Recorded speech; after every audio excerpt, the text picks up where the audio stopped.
오늘은 회복으로 인도하는 진리라는 제목으로 하나님의 말씀을 나누겠습니다.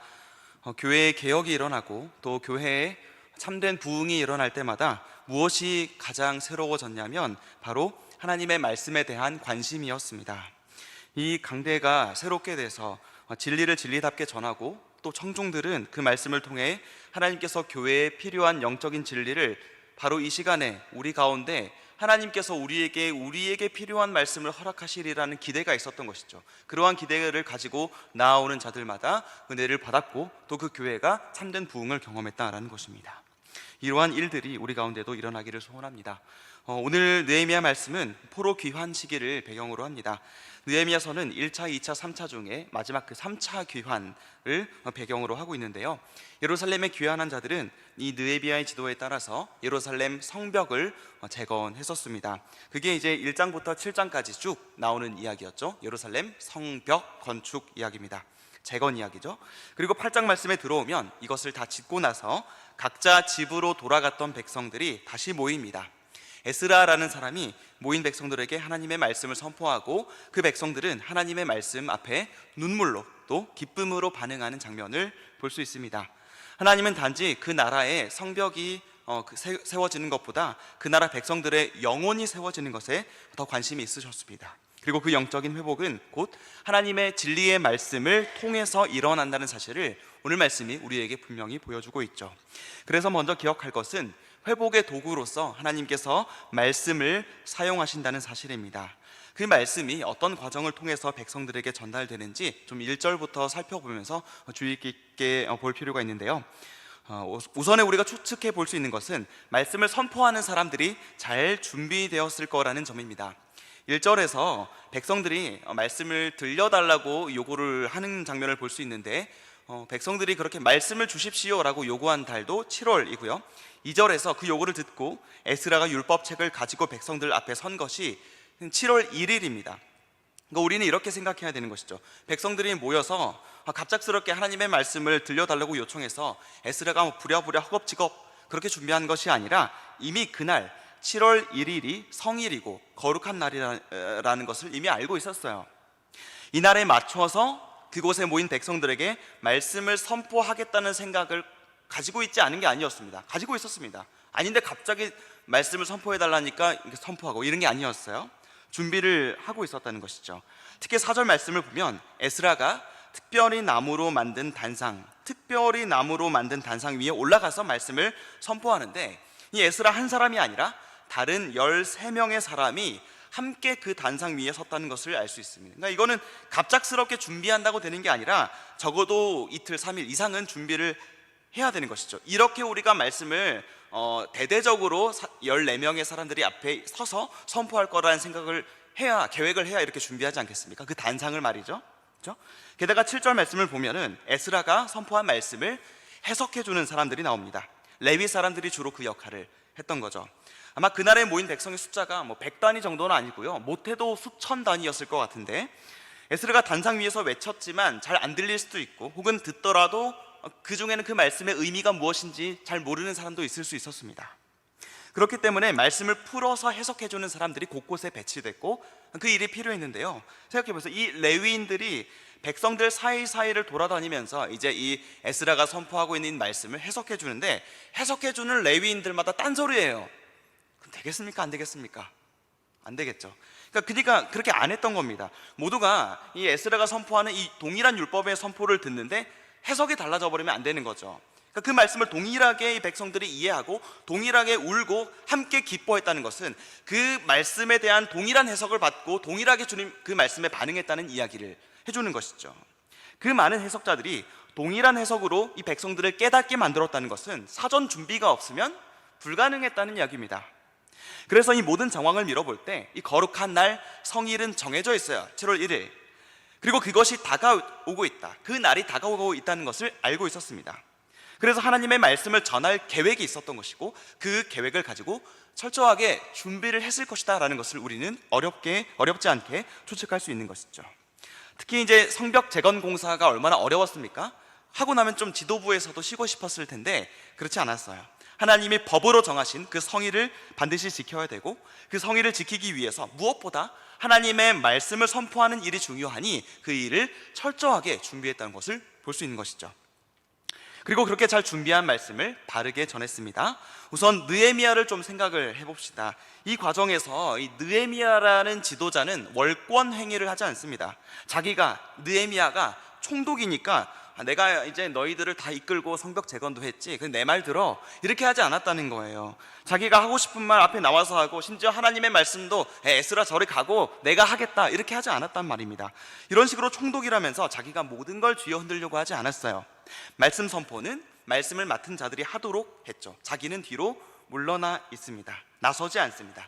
총독 자신의 말보다, 인간의 말보다, 그 영향력보다 더 중요한 것은 하나님의 말씀이 바르게 선포되어서 유다 공동체가 그 진리의 말씀의 영향력 아래에 놓이는 것, 그것임을 느헤미야가 잘 알았기 때문입니다. 따라서 자신이 아니라 학사요 율법학자였던 이 에스라에게 맡긴 것이죠.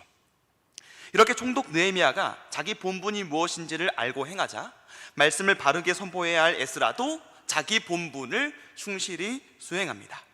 에스라는 하나님의 말씀을 낭독했고, 또 봉사자들은 그 말씀을 해석해줬죠. 하나님의 말씀을 있는 그대로 전하는 것, 그리고 그 진리를 있는 그대로 설명해 주는 것 말입니다. 진리가 진리로서 우리의 영혼에 영향력을 행사하기 위해서는 진리가 그 자체로 선포되어야 됩니다. 그리고 그 진리의 의미가 바르고 선명하게 설명이 돼야 됩니다. 그게 없으면 안 된다는 것이죠. 여기에 헌신하지 않는 전도, 설교는 설교가 아니라는 것입니다. 이따가 살펴보겠지만 백성들이 말씀을 듣고 깨닫고는 다 눈물을 흘리고 웁니다. 근데 여기에 어떤 다른 장치가 있거나 기발한 특수효과 이런 게 없었습니다. 관심을 끌려고 지어내는 억지 감동 같은 것도 없었습니다. 그저 하나님 말씀 그 자체가 울려 퍼지고 그 말씀의 의미가 있는 그대로 밝혀진 것이죠. 말씀 선포자들은 진리의 원뜻을 훼손하고 타협하려는 유혹을 그런 점에서 이겨내야 합니다.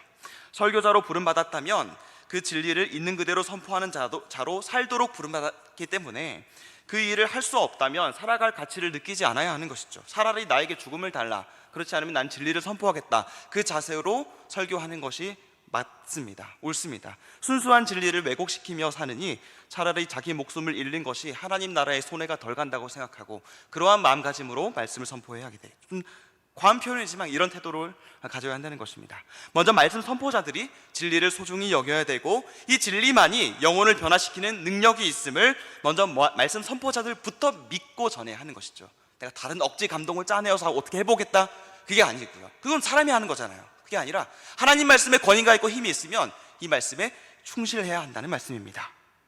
근데 말씀이 잘 준비되는 것, 선포자들이 바르게 잘 전하는 것이 다는 아니었습니다. 오늘 말씀을 보면요, 백성들 편에서도 적극적으로 말씀을 들려달라고 요청을 했습니다. 백성들은 다른 무엇보다 하나님의 율법을, 하나님의 말씀을 들려주기를 바라는 마음을 주저없이 드러냈습니다. 전하는 사람도 진리를 전하기를 원했고, 듣는 사람도 진리를 듣기를 원한 것이었어요. 실은요, 당시에 이 유다 백성들의 상황은 그렇게 좋지가 못했습니다. 이 사람들이 예루살렘에 돌아와가지고 주구장창 뭐 했습니까? 성벽 재건 열심히 했습니다. 대부분의 시간을 거기에 사용했어요. 그래서 앞장에 그런 얘기가 나옵니다. 백성들이 자기 집을 돌볼 상황은 전혀 아니었다. 자기 생계를 돌보기가 너무 쉽지 않아서 어려워했던 백성들이 많았다. 가난으로 인해서, 못 먹어서, 힘들어서 말이죠. 그들의 삶의 질, 그들의 생활 형편은 그렇게 좋지가 않았어요. 그래서 진짜 인간적으로 생각하면 아무리 7월 1일 성일이라도 좀 건너뛰면 안 되나? 좀 며칠 뒤로 미루면 안 되나? 이런 생각이 안 들겠습니까? 좀 적당히 하지. 안 그래도 사는 거 빠듯한데, 힘든데 성일 지키고 말씀 듣고 이렇게 밥 먹여주나 떡 먹여주나 돈이 나오나 뭐가 나오나, 이런 생각이 인간적으로는 들 수가 있다는 것입니다. 아니면 사는 게 그렇게 힘들면, 살림살이가 그렇게 팍팍하면 말씀을 들어도 꼭 이런 말씀을 듣고 싶어지게 돼요. 다 잘 될 거야. 나만 믿으면 다 잘 될 거야. 하나님이 이렇게 말씀하신다고 생각하는 거죠. 기대하는 거죠. 나만 믿어. 인생 다 잘 풀린다. 내가 몇십 배, 몇백 배 너 인생 잘 풀리게 해줄게.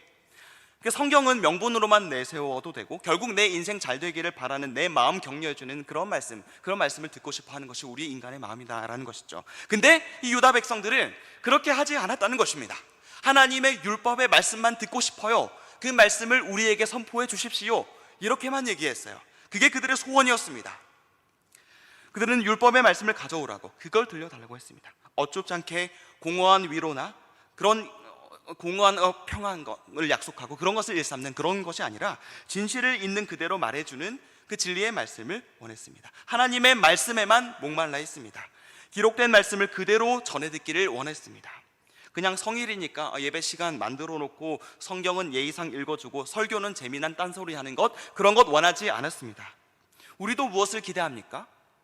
설교자의 현란한 기술이 아니라 그저 내 마음이 공감할 수 있는 적당히 편하고 따뜻한 그런 이야기가 아니라 나를 울렸다가 웃겼다가 하는 과장되게 쥐어짜낸 예화들이 아니라 하나님 말씀 자체에 헌신하는 설교, 말씀 본문 자체에 충실하고자 하는 설교, 우리 모두가 그러한 메시지를 원해야 할 것입니다. 유다 백성들의 소원처럼 말입니다.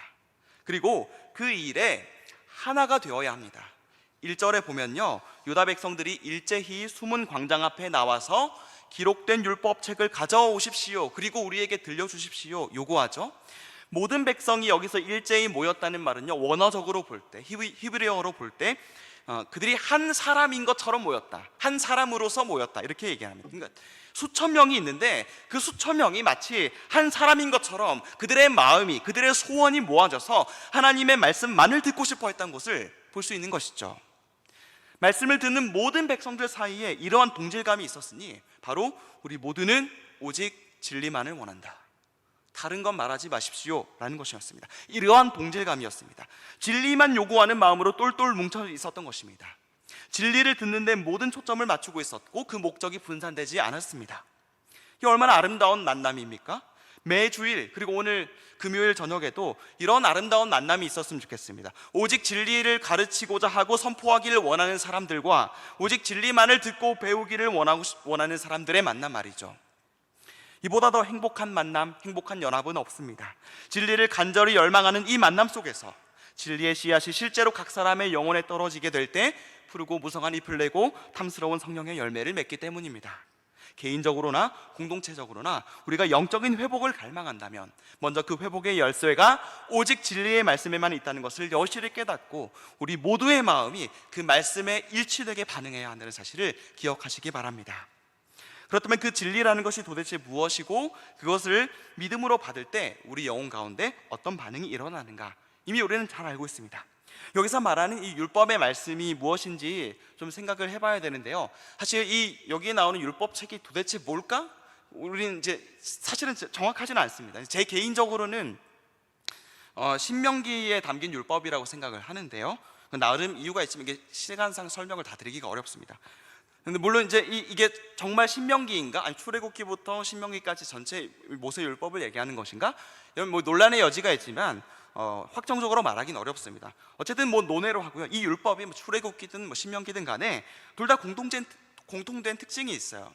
두 책 다 앞부분에는 하나님의 구원 사건에 대해서 이야기해주고, 그리고 중간부터 뒷부분까지는 구원받은 백성들이 어떻게 살아야 하는지에 대한 율법을 이야기해준다는 사실입니다. 특히 이 율법책이 신명기일 가능성을 염두에 두고 생각을 해보시죠. 신명기의 앞부분은 그 옛날의 조상들, 즉 모세 당시에 출애굽해서 애굽 광야 40년을 지난 후에 가나안 앞 그 땅까지 들어가는 그 여정을 보여주고 있습니다. 자기 백성을 은혜로 구원하신 하나님의 이야기가 먼저 나온다는 것이죠.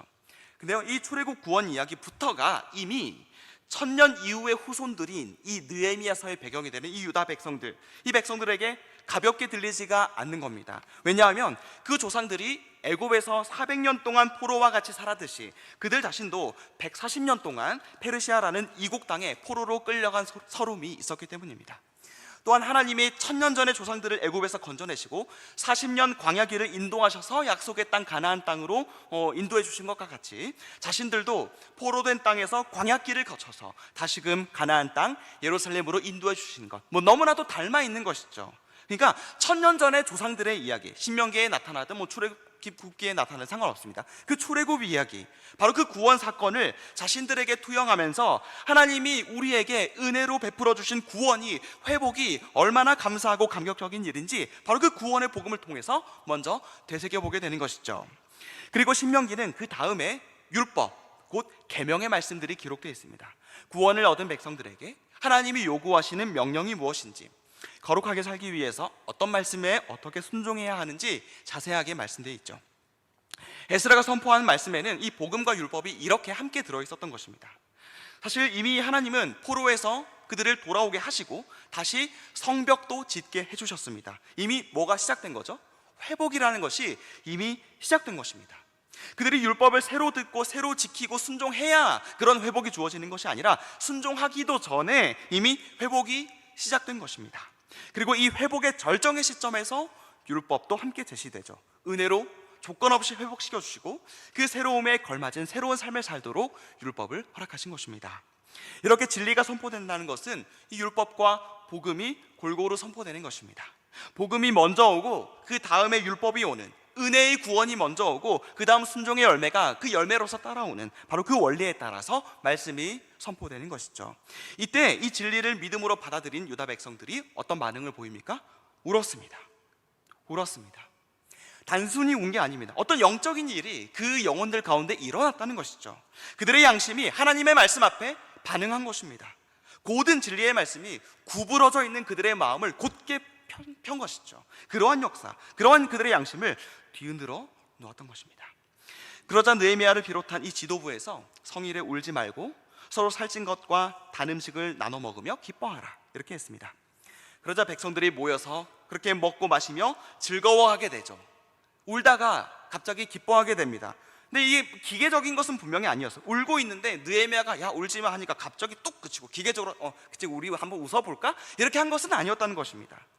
회개의 눈물을 흘리던 그들이 즐거워할 수 있었던 이유가 12절 말씀에 분명히 나오죠. 그것 역시 듣고 밝히 알게 된 말씀 때문이었다. 진리의 말씀 때문이었다는 겁니다. 그들은 눈물을 흘리고 있었지만 그저 그 눈물이 전부였다면 그들에게는 소망이 없었을 것입니다. 그러나 말씀으로 눈물을 흘리던 그들이 또 같은 말씀으로 기뻐할 수 있었던 이유는 그 말씀에 담긴 복음을 통해 자신들의 과오와 죄에도 불구하고 하나님이 그들을 끝까지 놓지 않으시고 끝까지 포기하지 않으시는 변함없는 하나님의 사랑을 그들이 깊이 깨달았기 때문입니다. 이렇게 진리의 말씀을 통해서 복음과 율법을 듣고 믿음으로 그 말씀을 받는 사람들은 이러한 반응이 나타나게 된다는 것이죠. 그래서 청교도였던 성경학자이자 주석가인 매튜 헨리는 이렇게 얘기한 적이 있습니다. 말씀이 우리의 영혼을 판단하는 그 판단에 떨어본 사람만이 그 말씀이 주는 위로 안에서 승리할 수 있다. 말씀이 우리의 영혼을 판단하는 그 판단에 떨려본 사람, 이것이 없으면은, 이러한 경우가 없으면 우리에게 너무나도 가벼운 기쁨만 흘려 지나간다는 것이죠. 떨어본 사람이 그 말씀의 무게를 알고 그 말씀이 주는 기쁨도 무게감 있게 받을 수 있다는 것입니다. 진리의 말씀을 때로는 두렵게 받아들일 줄 알고 그 강력한 말씀이 우리 자신의 자아를 부수도록 기꺼이 그 말씀에 마음의 문을 열어젖힐 줄 알고 그 진리가 기어이 우리를 책망하도록 내어드릴 줄 아는 영혼, 우리 영혼이 그렇게 될 때 비로소 진짜 기쁨과 즐거움이 그 뒤에 뒤따라올 것이다 라는 것이죠.